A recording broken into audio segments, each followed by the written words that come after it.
आज के कार्यक्रम में आपका स्वागत। आज हम बातचीत करेंगे सीरिया के बारे में। सीरिया में एक नई घटना घटी है कि वहाँ एक आतंकी संगठन सत्तारूढ़ हो गया है और ये अपने आप में बहुत ही चिंता की चीज है। ज्यादातर लोग सीरिया के बारे में नहीं जानते और स्वाभाविक है, लेकिन उसके डिटेल्स हम आपके सामने रखेंगे धीरे धीरे करके, एक एक अलग अलग एपिसोड में। आखिर ये क्यों हुआ, कैसे हुआ, क्या कारण है कि सीरिया में इतने बड़े पैमाने पर हिंसा हुई और तबाही मची, युद्ध हुआ। ये सवाल तो उठना ही चाहिए आपके दिमाग में। असद का शासन अचानक खत्म नहीं हुआ।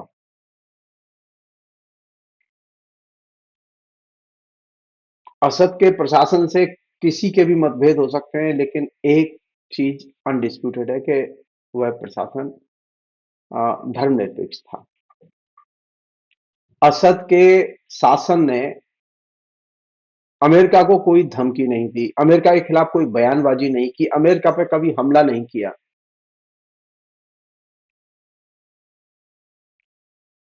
सीरिया ने कभी आतंकी अमेरिका नहीं भेजे। सीरिया आतंकियों का देश नहीं था। 2011 के पहले का इतिहास यही बताता है।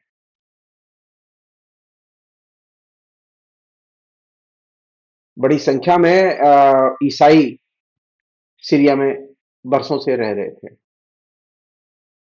वहां की पॉपुलेशन में एक बड़ा हिस्सा ईसाइयों का था।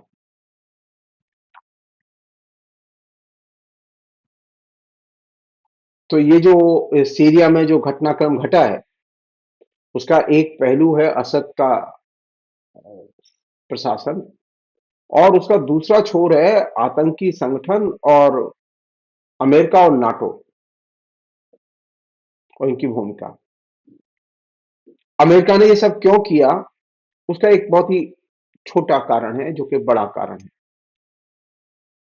वो ये कि सीरिया के पास में तेल का भंडार है और उस तेल के भंडार को कब्जे में लेने के लिए 2011 से अमेरिका ने सीरिया पर हमले, आतंकियों के हमले, इन सबको ऑर्गेनाइज किया।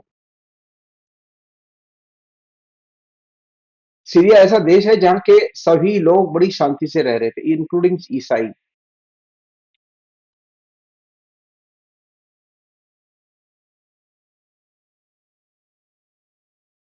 और ये तकरीबन 25 लाख ईसाई वहां रहते थे। लेकिन युद्ध जो जो बढ़ता गया, ईसाई वहां से फरार होते गए, गायब होते गए, शरणार्थी होते गए।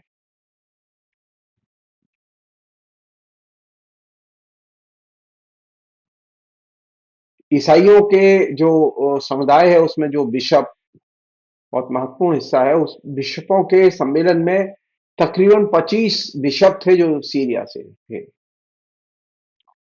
ईसाई समुदाय के निर्माण में सीरिया के ईसाइयों की बहुत बड़ी भूमिका रही है। और ईसाइयत की सीरिया में बड़ी पुरानी परंपरा रही है, ऐसा नहीं कि वो हाल फिलहाल पैदा हुई है। जिसे मिडिल ईस्ट में गोल्डन हाइट्स कहते हैं, उस इलाके में ईसाई सबसे ज्यादा रहते हैं। और गोल्डन हाइट्स के इलाके में ही फिर अभी कुछ दिन पहले इसराइल ने जाके जबरदस्ती कब्जा किया है। जो खाली पड़े हुए इलाके थे उन पर कब्जा किया कि ये हमारी सुरक्षा के लिए हमारे कब्जे में रहना बहुत जरूरी है।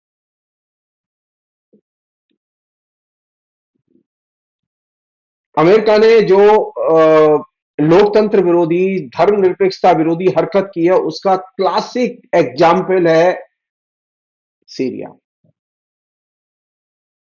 सीरिया में कोई जनसंहारक अस्त्र नहीं थे जिसकी वजह से सीरिया पर हमला किया जाए। सीरिया में कोई टेररिस्ट नहीं था जिसकी वजह से सीरिया पर हमला किया जाए। सीरिया के राष्ट्रपति ने, प्रधानमंत्री, किसी ने भी, सीरिया के शासक ने, किसी ने भी अमेरिका के खिलाफ में कोई बयानबाजी नहीं की। लेकिन 2011 से लेकर अब तक तकरीबन 13 मिलियन शरणार्थी सीरिया के अंदर और सीरिया के बाहर पैदा कर दिए। इसे कहते हैं अमेरिकी डेमोक्रेसी।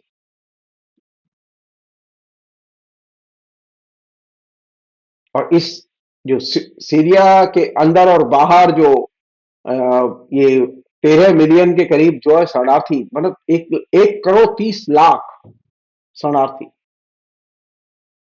साधारण संख्या नहीं है, लेकिन मीडिया के कवरेज से ये गायब है। जब हम युद्ध की बात करें तो हमें ध्यान रखना चाहिए कि मीडिया में क्या क्या गायब है, वहां से शुरू किया जाना चाहिए। सीरिया पर कब्जा किया, असद भाग गए, असद भाग गए। ये जो रामायण चल रही है मीडिया में, और भारत के भी मीडिया में, भारत के मीडिया में और बाकी ग्लोबल मीडिया में, ये 13 मिलियन जो शरणार्थी है, तकरीबन 1 करोड़ 30 लाख जो सीरियन शरणार्थी देश के अंदर और देश के बाहर, उनका आख्यान एक सिरे से गायब है। और ये कोई साधारण पॉपुलेशन नहीं है।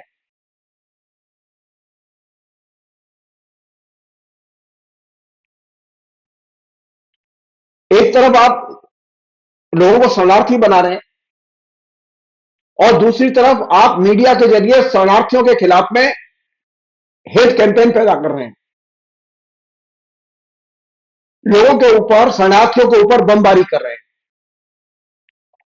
शरणार्थियों के अंदर भय पैदा कर रहे हैं, शरणार्थियों को लेके दुनिया में भय पैदा कर रहे हैं।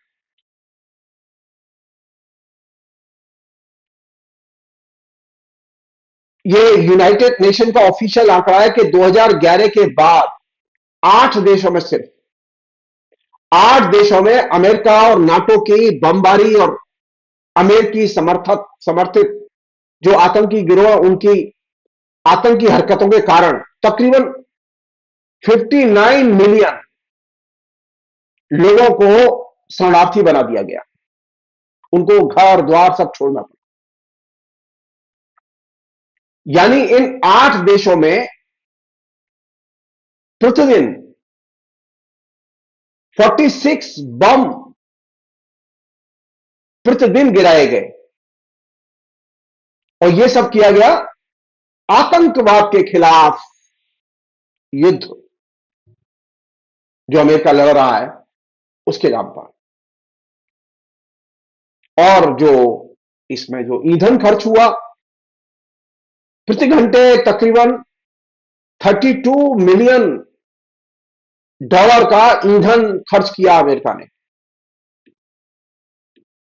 और ये साधारण आंकड़ा नहीं है। इससे आप इसका अंदाजा लगा सकते हैं कि अमेरिका अपनी विश्व में हेजेमनी स्थापित करने के लिए युद्ध की टेक्निक का, टेररिस्टों की टेक्निक का किस तरह से व्यापक स्तर पर इस्तेमाल कर रहा है। जैसा कि मैंने आपसे कहा था कि सीरिया ने कभी अमेरिका पर हमला नहीं किया, सीरिया ने कभी अमेरिका कोई आतंकी नहीं भेजा, सीरिया में आतंकी होते ही नहीं थे। इसके बावजूद 2011 से अमेरिका लगातार सीरिया पर बमबारी करता रहा है। सीरिया टेररिस्ट स्टेट नहीं था, सीरिया के पास में कोई जनसंहारक अस्त्र भी नहीं थे। इसके बावजूद अमेरिका लगातार सीरिया पर बमबारी करता रहा है। सीरिया के खिलाफ आतंकी गिरोहों को ट्रेनिंग, ये आतंकी गिरोहों के पास में लोग कहां से आते थे, इसकी चर्चा मैं अभी आपसे बाद में करूंगा। तो सीरिया पर अवैध बमबारी और उसके जरिए लाखों लोगों को शरणार्थी बनाना,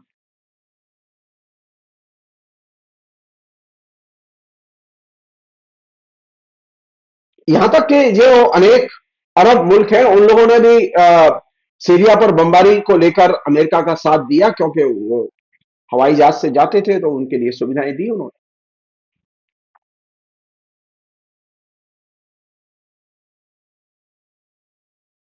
तो सीरिया में जो सरकार आई है, जिसे लेके अमेरिका और दूसरे पश्चिमी देश खुश हैं, वो कौन सी सरकार आई है? आतंकियों की सरकार, टेररिस्टों की सरकार। लाखों लोगों को बेघर बना के 50% से अधिक सीरिया के हॉस्पिटल, स्कूल, कॉलेज, इंफ्रास्ट्रक्चर को नष्ट करके ये टेररिस्ट शासन में आए और सीरिया के सारे तेल के कुएं, उनसे अवैध तेल की स्मगलिंग बड़े पैमाने पर अमेरिका कर रहा है, क्योंकि अमेरिका का लक्ष्य यही था कि तेल के कुएं हमारे कब्जे में रहने चाहिए। बहाना क्या किया गया? असद डिक्टेटर है।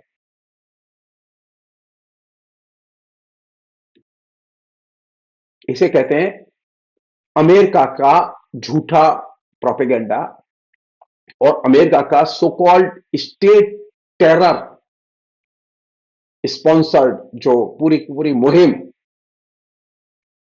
विभिन्न जो मिडिल ईस्ट के देशों में चल रही है, उसका ये परिणाम है कि वहां अब टेररिस्ट अमेरिका के औजार की तरह काम कर रहे हैं। आप जानते हैं अच्छी तरह से कि इराक बर्बाद हो चुका है, लीबिया बर्बाद हो चुका है, सीरिया में वो लग गए, उसके बाद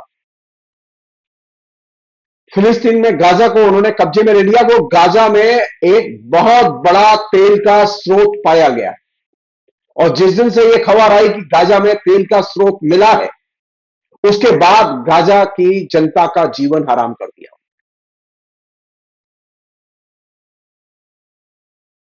सीरिया एक सुंदर देश था, उस सुंदर देश को, उसकी संप्रभुता को अमेरिका ने नष्ट कर दिया। अमेरिका बड़े पैमाने पर वहां के तेल के कुओं से तेल स्मगलिंग करके बेच रहा है। अमेरिका ने अवैध ढंग से सीरिया पर हमले किए और उस पर अब अपने पॉपेट गवर्नमेंट को बिठा देगा। लेकिन सीरिया में जो कुछ हो रहा है उसको लेके अमेरिकी जनता में, सो कॉल्ड डेमोक्रेटिक जनता में, कोई रिएक्शन नहीं है। अमेरिका में कैसी डेमोक्रेसी और कैसा मिडिल क्लास है और कैसा नागरिक है जो अपने देश की सरकार की लूट, टेरर, बमबारी, इनके बारे में एकदम समर्थक भाव से चुप है। तो जो लोग ये कहते हैं कि अमेरिका महान लोकतंत्र है, हम मैं उससे एकदम सहमत नहीं।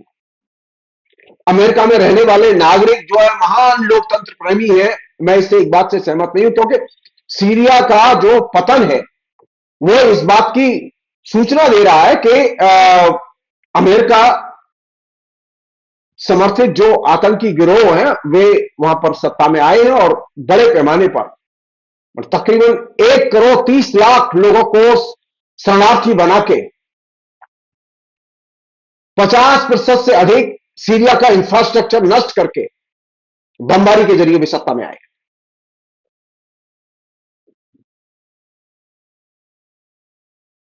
तानाशाह को हटाना है, लोकतंत्र लाना है, इसलिए अमेरिका की बमबारी जरूरी है, इसलिए स्टेट स्पॉन्सर्ड टेररिस्ट जरूरी है। और यह काम किसने किया शुरू? ओबामा ने, महान ओबामा ने।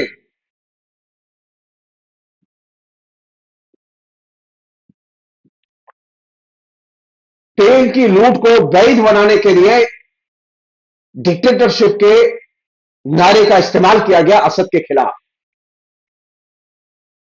और इस काम में सीआईए ने बहुत एक्टिव रोल प्ले किया। अगर आप थोड़ा सा ध्यान से देखें, इराक और सीरिया के तकरीबन 15 मिलियन यानी करीब 1.5 करोड़ से अधिक लोग घनघोर गरीबी और दुर्दशा की जिंदगी जी रहे हैं और इनके पास में अपने जीवन यापन के लिए कोई सहारा नहीं है, कोई काम नहीं है। तो इन लोगों को मजबूर किया जा रहा है कि ये टेररिस्ट ग्रुपों में भर्ती हों और रोजगार है। तो ये नौजवान जो शरणार्थी हैं वे अपनी आजीविका के लिए मजबूर हैं कि वे आतंकी गिरोहों में जा रहे हैं और वहां से बड़े पैमाने पर आतंकियों की भर्ती हो रही है। और ये काम करने के लिए तैयार किसने किया पूरा का पूरा परिवेश, माहौल? शरणार्थी अमेरिका ने। और दोष किसे दिया जा रहा है? मीडिया के जरिए। शरणार्थी जो होते हैं वो आतंकी होते हैं और आतंकी जो होते हैं वो मुसलमान होते हैं। और ये प्रोपेगेंडा सब जगह चल रहा है, भारत में भी चल रहा है।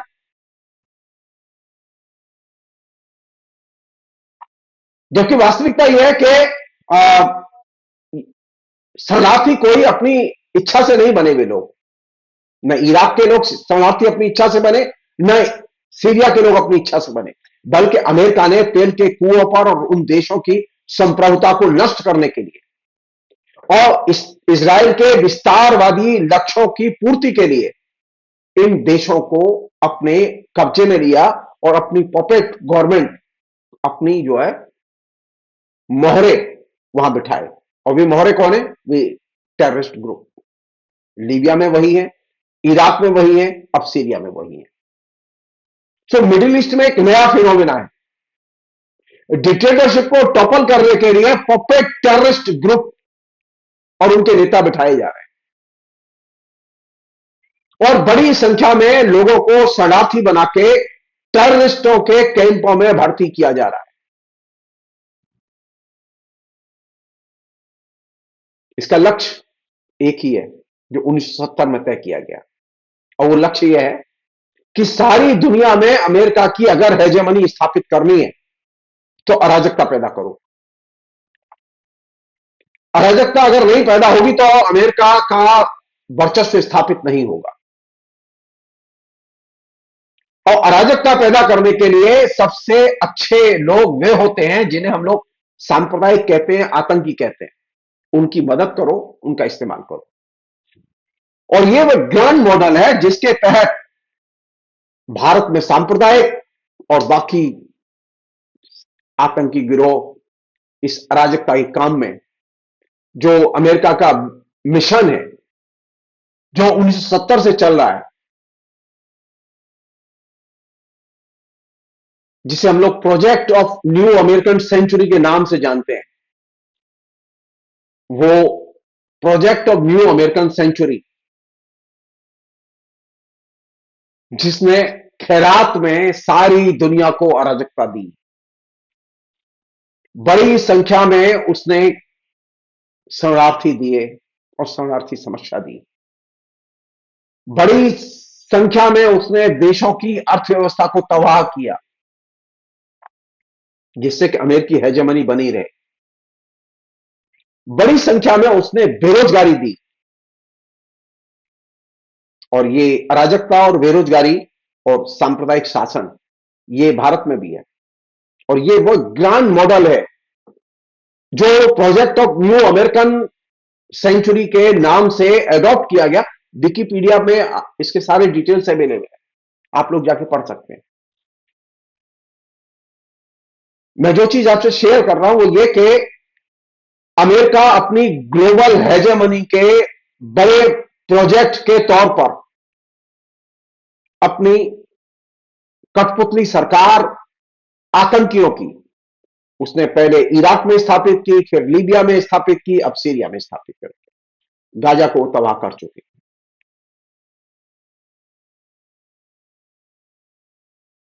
सीरिया में तकरीबन 13 मिलियन यानी 1 करोड़ 30 लाख शरणार्थी देश के अंदर और देश के बाहर बनाए जा चुके हैं और 2.5 लाख से अधिक लोग मर चुके हैं सीरिया के युद्ध में।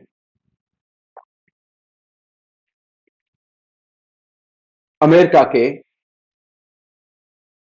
Project of new American century के लक्ष्य को हासिल करने के लिए। और भारत में बड़ी संख्या में लोग बेरोजगार बना के आरएसएस की शाखाओं में ठेले जा चुके हैं जिससे कि वे यहां पर सांप्रदायिक ध्रुवीकरण का काम करें और तमाम किस्म के हिंसाचार में बढ़ावा दें। और ये ग्रैंड मॉडल है जो सीरिया से लेकर भारत तक फैला हुआ है, बांग्लादेश से लेकर इराक तक फैला हुआ है, लीबिया से लेकर श्रीलंका तक फैला हुआ है। अगर आपने इसे मिस कर दिया तो आपको सीरिया समझ में नहीं आएगा। फिलहाल इतना ही। बहुत बहुत शुक्रिया, थैंक यू।